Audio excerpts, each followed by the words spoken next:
andito ako, ang inyong ate. Ano ang aking pangalan?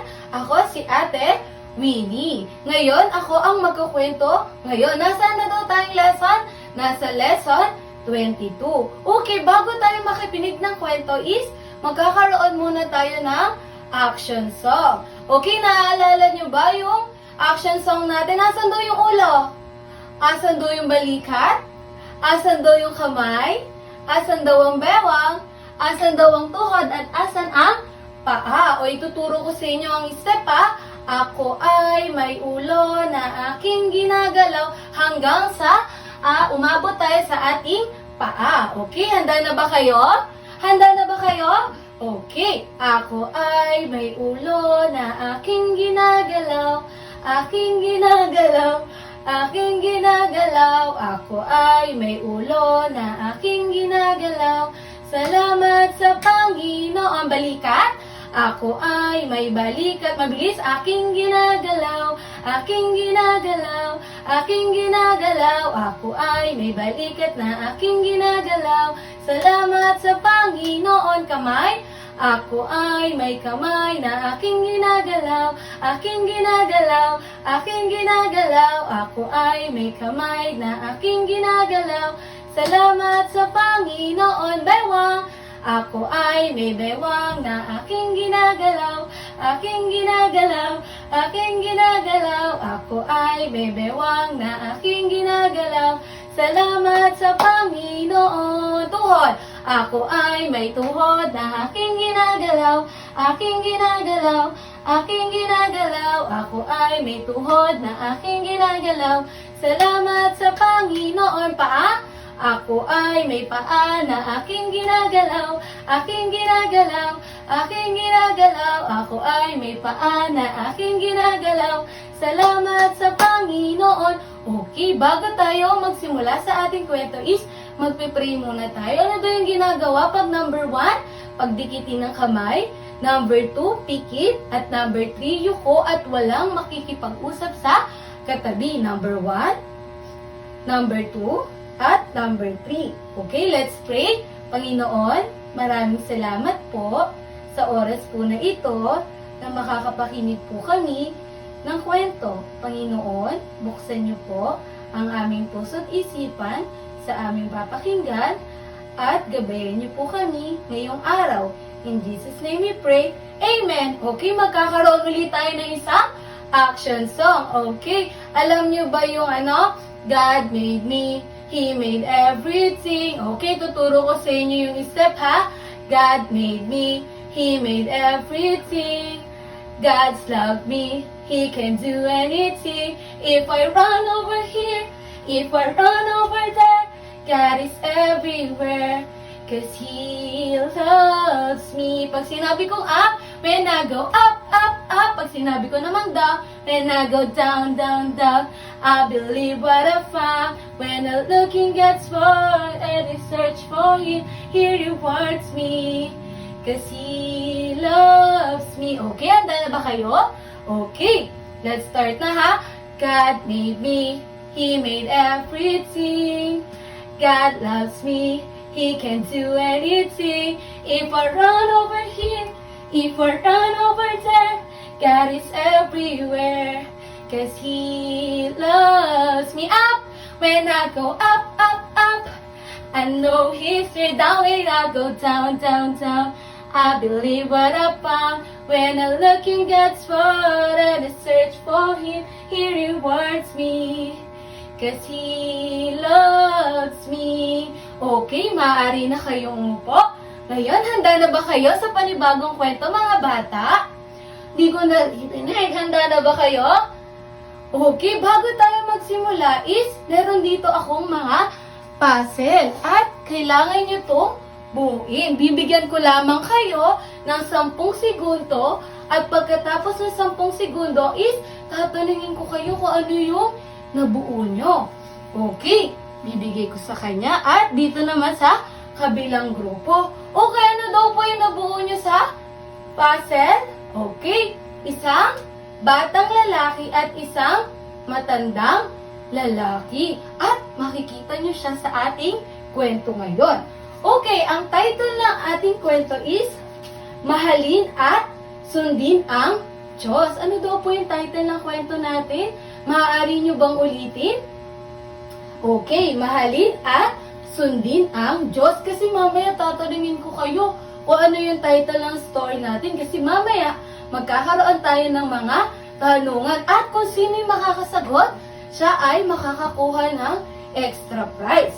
Okay, tayo na at magsimula. Sa unang litrato, siya ay si Isaac. Siya ay sumasampalataya at sumusunod sa Panginoon. Ang kanyang asawa ay si Sarah, ngunit wala silang anak. Ang pinangako sa kanya ng Panginoon na bibigyan siya ng maraming lupa sa Canaan at bibigyan siya ng lahi. Ngunit si Sarah ay baog at hindi siya magkakaroon ng anak. Imposible na siya ay magkaroon ng anak sapagkat siya ay baog. Ngunit, pagkalipas ng 100 taong gulang ni Abraham at 90 naman si Sarah, siya ay biglang nagkaroon ng anak. Binigyan sila ng anak ng Panginoon. Pagkalipas, ilang taon na daw po si Isaac? Ay ilang taon na po si Abraham? Siya po ay 100 taong gulang. At si Sarah naman po ay 19 taong gulang. Sa ating unang litrato, siya po ay si Abraham. Sino po siya? Si Abraham. At dito naman po sa pangalawang litrato ay pinapakita na binigyan sila ng isang anak na lalaki. At ang pangalan niya is Isaac. Ano daw po yung pangalan niya? Isaac. Okay. Siya yung, di ba ito yung binuo nyo kanina sa puzzle? Okay, very good. Siya si Isaac. Ngunit binigyan ng pagsubok ng Panginoon si Abraham. At sinabi niya na kailangan daw dalhin niya ang kanyang anak sa Moira, sa bundok ng Moira, kasama ang dalawang alipin. Ilan daw po yung kasama nila Abraham at Isaac? Dalawang alipin. At sila ay may dalang kahoy at tali. Ano daw yung kanilang dala? Isang kahoy at tali. Doon sinabi ng Panginoon kay Abraham na kailangan niyang ialay ang kanyang anak para malaman ng Panginoon kung siya ba ay tapat na sumusunod sa kanya. Nagtanong si Abraham, Panginoon, tinagtanong si Isaac sa kanyang ama. Sabi niya, Ama, bakit may dala tayong panggatong, ngunit wala naman tayong dalang tupa panghandog sa Panginoon? Ang sagot lang ni Abraham is, ang Panginoon ang magbibigay sa atin ng tupa. Sila ay naglakad papunta sa bundok ng Moira, at nung sila ay papaakyat na, ay iniwan nila ang dalawang alipin. At ang kasama na lang si Abraham at si Isaac, at binuhat niya ang panggatong at ang kanilang apoy para sa pagdating nila sa Moira ay ihahanda na lamang nila ito. Ngayon, paakyat na daw sila at hinahanda na ni Abraham ang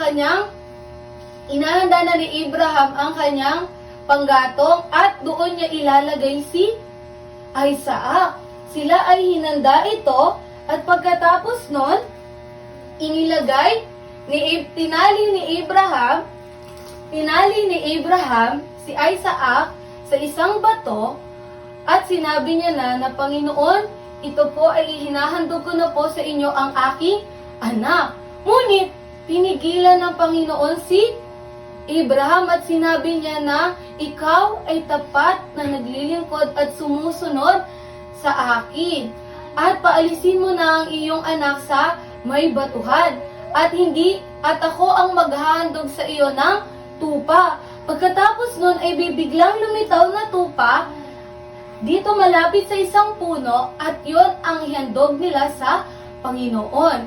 Sabi ng Panginoon kay Abraham, ikaw ay tapat na sumusunod sa akin at ikaw ay bibigyan ko ng maraming lahi at maraming lupa at ikaw ay bibigyan ko ng maraming pangbiyaya. Yun ang sabi ng Panginoon kay Abraham. Katulad nga ng sa title natin sa kwento, mahalin at sundin ang Diyos. Ganun yung ginawa ni Abraham kahit anong mangyari is, kahit mabigat sa kanyang loob, is hindi niya ipinagkait ang kanyang anak at inandog niya ito sa Panginoon. At doon nakita ng Panginoon kung gaano siya kamahal at gaano siya sinunod ni Abraham sa kanyang utos. At doon nagtatapos ang ating kwento. Sa ating kwento, di ba, mahalin at sundin ang Diyos. Katulad ni Abraham, siya ay nagmamahal sa Panginoon. Ganon din yung ginawa ng Panginoon sa atin, sapagkat siya ay ipinako sa krus para pagbayaran yung mga kasalanan natin. Magbigay nga po kayo ng kasalanan na nagagawa po natin. Okay, pagsasabi ng hindi maganda, pagsisinungaling, pagsagot sa magulang, tama, yun yung mga kasalanan na nagagawa natin. Pag madami po tayong kasalanan, saan po tayo mapupunta? Saan po? Okay, sa impyerno. Ano daw po meron sa impyerno? Apoy na hindi namamatay at uod na hindi namamatay. Maaari mo bang ipikit ang iyong mata? Sige nga, ipikit nyo nga ang inyong mga mata. Ano yung nakikita nyo? Okay, madilim, di ba? Kasi wala tayong nakikita. Paano naman pag pinatay ko yung electric fan? Ano yung nararamdaman nyo? Mainit. Okay, pag nararamdaman natin init, para na din tayo nasa? Pag nakapatay yung electric fan, para na din tayo nasa impyerno dahil sobrang init ngayon. Ganon din, mas malala pa yung mararamdaman natin pag nakapunta tayo sa impyerno. Gusto nyo ba yun, mga bata? Syempre, ayaw natin yun. O kaya, kailangan natin tanggapin ng Panginoon sa ating puso at hindi sa ating nguso. Okay, napakagaling. O maaari po ba kayong tumayo at tayo po ay magpipray? Okay, let's pray. Panginoon, maraming salamat po sa oras po na ito na nakapakinig po kami ng kwento. Panginoon, patawarin niyo po kami sa aming mga sala, sa isip, sa salita, at sa gawa. Panginoon, ikaw po ang manguna sa aming buhay at ilayo niyo po kami sa mga maling gawain. Panginoon, lumaki po sana kami may takot sa iyo at ikaw po ang manguna sa aming buhay. Tinatanggap po kita bilang Diyos at sariling tagapagligtas. Panginoon, maraming salamat po sa oras na to. Mahal po namin kayo. In Jesus' name we pray. Amen. Okay, nakinig po ba kayo sa mga kwento? Nakinig po ba kayo sa ating kwento? Okay, pero bago matapos ang ating kwento, meron muna tayong memo reverse. Dito sa John 14:15, if you love me, obey my commandments. Siyempre, kung mahal natin ang Panginoon, kailangan is susundin natin siya. Yung ating mga magulang ba sinusunod natin pag inuutusan tayo? Ay, parang hindi. Sinusunod ba natin yung ating mga magulang? Opo. Pero dapat dito sa verse na to is kailangan kung sinusunod natin ng Panginoon, mahalin muna natin siya. Kailangan mahalin muna natin ng Panginoon at pagmahal natin ng Diyos, alam natin kung paano natin siya susundin. Kasi alam natin na mahal natin ng Diyos at takot tayo sa Diyos at ayaw nating magkasala. Sabi nga sa memory verse, John 14:15, if you love me, obey my commandments. Kailangan sundin natin ang mga utos ng Panginoon sa atin dahil ito ay para sa atin din naman. At ito ay makakabuti sa atin. Kasi saan daw tayo mapupunta? Pag daw tinanggap natin at sinunod natin ang Panginoon sa langit na bayan. Okay, magaling. At lalagay ko muna to at bibigyan ko kayo ng 5 minuto para kung sino yung makakapag-memory verse ay bibigyan ko ng extra prize. Okay, sa memory verse natin, John 14:15, if you love me, obey my commandments. O, paano daw po yung action natin? John 14:15, If you love me, obey my commandments. O, ganun lang yung action natin doon, ha? John 14:15, if you love me, obey my commandments. Kung mahal natin ang Diyos, sundin natin ang kanyang utos. Okay, napakagaling naman ng mga bata ito at may mga nakapagkabisado. Ngayon naman is magkakaroon tayo ng mga activity. At pagkatapos sa activity na yun ay magtatanong na ako sa inyo. Salamat sa oras nyo pang at tapos na ang ating kwento. Muli, ako si Ate Winnie at maraming salamat sa oras nyo sa pakikinig ng kwento. Bye-bye!